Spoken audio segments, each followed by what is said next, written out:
तो आपके सामने सबसे पहले इधर GoDaddy की स्क्रीन खुली होगी, जिसके अंदर आपकी, मैंने आपको बताया था मेरे पास एक ही डोमेन है GoDaddy के अकाउंट में, जो कि whoopee.com है। ये देखिए आपके सामने whoopee.com डोमेन है और साथ मैंने ब्लू होस्ट का एक अकाउंट खोला हुआ, जिसके अंदर लेट्स सपोज मैं इसके बिल्कुल स्टार्टिंग में चलता हूँ।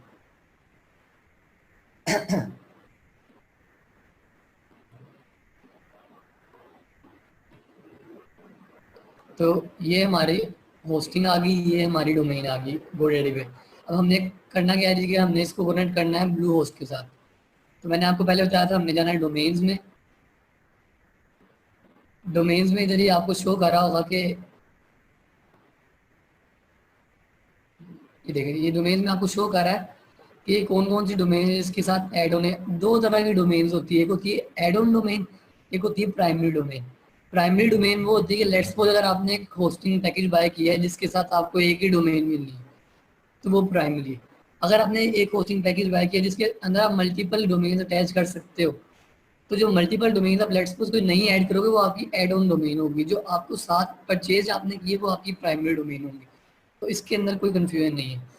अब मैंने आपको बताया था कि हमने जाना है assign a new domain to your cPanel account. मैं इस जगह पे आ गया। अब मेरी डोमेन का नाम क्या है, whoopee.com।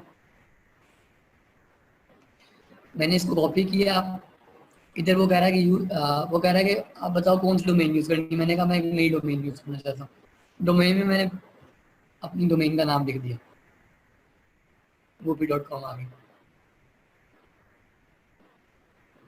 अब जब उस दिन हमने किया था तो ये डोमेन पहले ही किसी अकाउंट के साथ अटैच थी, तो मैंने आपको वेरिफिकेशन के स्टेप्स ऐसे ही बताए थे कि यार ऐसे होगा ऐसे होगा। आज हम उसको इम्प्लीमेंट करके देख लेते हैं। अब जब मैंने ऊपर डोमेन लिखी तो उसने मुझे नीचे वेरीफाई ओनरशिप के स्टेप्स दे दिए। वो कहता है या आप जाके नेम सर्वर चेंज कर दो, या आप जाके DNS को पॉइंट कर दो टुवर्ड्स दिस। अब हमने आसान से आसान वे की तरफ जाना, और जो मैंने उस दिन बताया था वो ये था कि भाई हम नेम सर्वर चेंज कर देंगे तो हमारा काम चल जाएगा। अब ये आपके सामने उसने दो नेम सर्वर्स दे दिए। To verify the ownership of the domain please point the name servers of this domain to whoopee.com। तो ये दो नेम सर्वर्स है, NS1 bluehost.com, NS2 bluehost.com। तो मैंने किया, मैंने पहले NS1 को कॉपी किया। मैंने आपको उसमें बताया था कि जैसे आपने DNS में चले जाना है।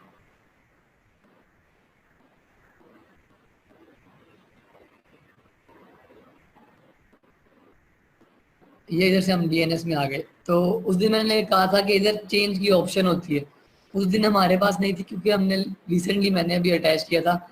मैंने ये किया, मैंने चेंज किया।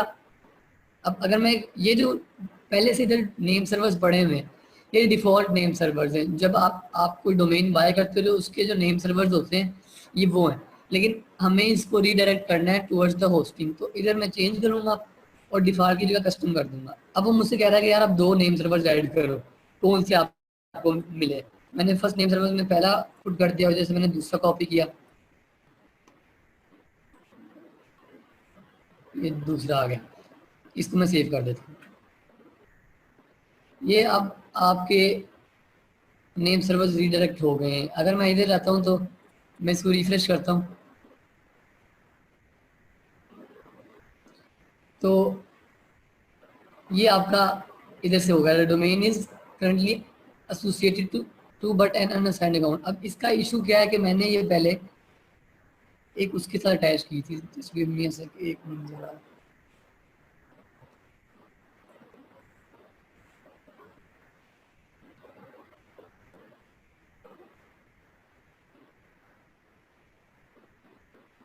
अब ये कह रहा है कि यार आपके name servers ownership verified, the name servers of the domain whoopee.com are currently this and this. तो इसका मतलब है हमारी ओनरशिप वेरीफाई होगी। जब आपने नेम सर्वर्स चेंज किए तो आपकी ओनरशिप वेरीफाई होगी। अब नेक्स्ट स्टेप है, वो कहते हैं यार आपने एड ऑन डोमेन करनी है, अनअसाइंड डोमेन करनी है। अनअसाइंड वो डोमेन होती है जिसको आप यूज नहीं कर सकते। आप उसको होस्टिंग से कनेक्ट करते हो लेकिन आप उसको यूज नहीं कर सकते, तो उसका फायदा नहीं है। हमने इधर कोई भी न्यू डोमेन ऐड करने के लिए हमने एड ऑन करनी है। प्राइमरी वो है जो पहले साथ अटैच है, ये एड ऑन वो है जो आप बाद में अटैच करते हो। मैंने एड ऑन कर दी। एड ऑन करने के बाद अब ये पूछ रहे हैं कि यार डायरेक्टरी में क्या क्रिएट करूं। अब डायरेक्टरी क्या होता है, एक होस्टिंग के अंदर अगर आप FTP में जाओ, मैं FTP का भी आपको बताऊंगा। FTP में आप जाते हो तो FTP क्या है, फाइल ट्रांसफर प्रोटोकॉल। अगर हम उसको आसान अल्फाज में बात करें तो उसे हम कहेंगे कि यार आपके कंप्यूटर में जो फाइल्स हैं और आपके जो होस्टिंग के अंदर फाइल्स है, डेफिनेटली अगर आपके ऊपर होस्टिंग के ऊपर आपने कोई डोमेन इंस्टॉल की है, आपने कोई डोमेन कनेक्ट की है, आप उसके ऊपर वर्डप्रेस इंस्टॉल करते हो, तो मैंने आपको पहले बताया था कि जो होस्टिंग है वो काइंड ऑफ आपके पास स्पेस है। अब उसके ऊपर आपने वर्डप्रेस इंस्टॉल किया तो उसके ऊपर स्पेस फिल होगी, आपने कुछ और इंस्टॉल किया तो उसके ऊपर स्पेस फिल होगी। अब वो जो आप इंस्टॉलेशन करोगे वो इन काइंड ऑफ फाइल्स होगा, वो कोई हवाई चीज तो होगी नहीं, डेफिनेटली काइंड ऑफ फाइल्स होगा। अब एफटीपी क्या चीज़ है, file transfer protocol. Let's suppose अगर आपने अपने कंप्यूटर से एफटीपी यानी कि जो होस्टिंग की फाइल्स हैं उसके अंदर कोई चीज़ ऐड करनी है, तो एफटीपी आपको ये चीज़ अलाउ करता है कि आप अपने कंप्यूटर से कोई चीज़ उठा के आप उसके अंदर डाल सको। लाइक आप कोई चीज़ कॉपी करो और जाके सीधा होस्टिंग की फाइल्स में ऐड कर सको। तो एफटीपी का भी हमें सिंपल सा स्केच माइंड में होना चाहिए कि एफटीपी है क्या चीज़ है। इसके नाम से पता लग रहा है कि फाइल ट्रांसफर प्रोटोकॉल, कंप्यूटर से फाइल उठा के आप इधर ट्रांसफर कर लो, कोई चीज़ ओपन कर लो, अपलोड कर लो, कोई चीज़ डिलीट कर दो होस्टिंग की फाइल्स के अंदर। लेकिन मैं आपको ये प्रेफर करता हूँ कि आप एफटीपी के साथ कुछ ना ही करो तो बेहतर है। होता क्या है कि मोस्टली लोगों को पता नहीं होता कि एफटीपी क्या चीज़ है, वो ओपन कर लेते थे गलती से, कोई भी चीज़ डिलीट हो गई तो आपकी जो वेबसाइट है वो अफेक्ट होती है। अब इधर डायरेक्टरी क्या, पब्लिक एचटीएमएल वो होती है कि जो आपकी होस्टिंग की जो मेन फाइल है जिसके अंदर आपकी सारी की सारी फाइल्स जाएंगी। लाइक लेट्स सपोज अगर मैंने 10 डोमेन्स ऐड किए हैं और मैं 10 डोमेन की डायरेक्टली अगर लेट्स सपोज पब्लिक एचटीएमएल के बाद इधर वूपी लिखा हुआ है, अब मैंने लेट्स सपोज उसामा की डोमेन क्रिएट की, मैंने उसको ऐड किया। अब मैंने पब्लिक एचटीएमएल के बाद जब उसामा लिख दिया तो होगा क्या, पब्लिक एचटीएमएल वो मेन रूट डायरेक्टरी है जिसके अंदर सारी की सारी सब डोमेन्स ऐड होती जाएंगी, सारी की सारी सॉरी डोमेन्स ऐड होती जाएंगी। अभी मैं आपको दिखाऊंगा अभी इसको। तो ये मेरे पास मैंने इसे डायरेक्टरी को वूपी कह दिया। लेट्स सपोज अगर मैं इसे एम्प्टी रहने देता तो भी कोई इशू नहीं था, इसका हमें कोई हेडेक नहीं है, सिंपली बस काइंड ऑफ आपका फोल्डर बन गया होस्टिंग की फाइल्स के अंदर। लेकिन ये वो चीज़ है जिसके अंदर आपको इतना कोई पजल होने की जरूरत नहीं है, इसका हमें यूज पड़ेगा ही नहीं। मैं अगर आपको बताऊं, आपको जब आपके पास जब क्लाइंट आएगा वो ज़्यादा से आपको ये कहेगा यार ये होस्टिंग है, ये डोमेन है, इसको कनेक्ट कर। अब आपकी आगे मर्जी है, आपने वर्डप्रेस से वेबसाइट बनानी है तो आपका काम है आपने कनेक्ट करना है, कनेक्ट करके वर्डप्रेस इंस्टॉल करना है। एफटीपी का यूज़ हमें पड़ता ही नहीं।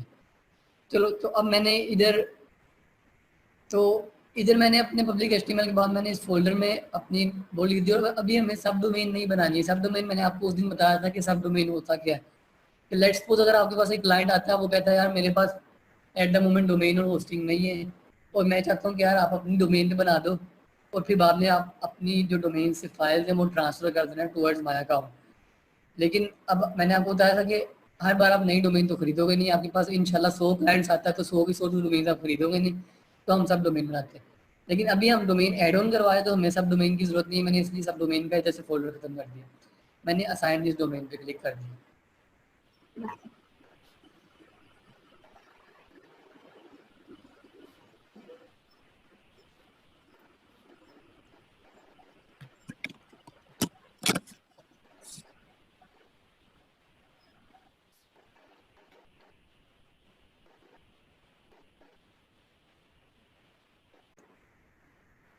ये अब देखिए whoopee.com ऐड ऑन होगी हमारे पास। अगर मैं आपके पास मैंने डोमेन्स का फोल्डर खोला है, ये सारी वो डोमेन्स है जो जिसके अंदर एक ही सिर्फ प्राइमरी या डेली न्यूज़ कास्टर टेलीकास्ट.com था, ये प्राइमरी, बाकी सारी एड ऑन डोमेन्स हैं। इसके अंदर अगर मैं लास्ट पे देखूँ तो आपको नजर आ रहा होगा whoopee.com जो कि एड ऑन डोमेन है। तो अब हमारे पास डोमेन जो है वो एड ऑन हो गई है। अब आगे बात करते हैं कि एफ टी पी को चलो हम बाद में डिस्कस करेंगे यार, वो बड़ा कम्प्लेक्स हो जाएगा। मैं चाहता हूँ कि बेसिक से लेके चला जाए और चीज़ें वो कीजिए जो आसान है। जिस चीज़ का यूज़ इतना नहीं है मेरे ख्याल से उसको डिस्कस करके जब आगे जाके यूज़ पड़ेगा तो मैं आपको उस टाइम करवा दूंगा। लाइक लेट्स सपोज अगर हम आगे जाके भी सीखेंगे कि यार क्लाइंट आपको डोमेन नहीं दे रहा, हमने सब डोमेन पे काम करना है, तो जब आपने सब डोमेन पे काम करना है तो आपने उसकी फाइल उठा के दूसरी उसकी डोमेन पे भी ट्रांसफर करनी होगी, तब आपको एफटीपी की ज़रूरत होगी। तो जब मैं प्लगइन्स में उस साइड पहुंचूंगा कि आपने जब एक डोमेन से फाइल दूसरी डोमेन पे ट्रांसफर करनी है तो फिर मैं आपको एफटीपी का बताऊंगा। अभी हम चलते हैं वर्डप्रेस के ऊपर कि लाइक अब हमारी डोमेन और होस्टिंग कनेक्ट है। ये सबसे बेसिक स्टेप है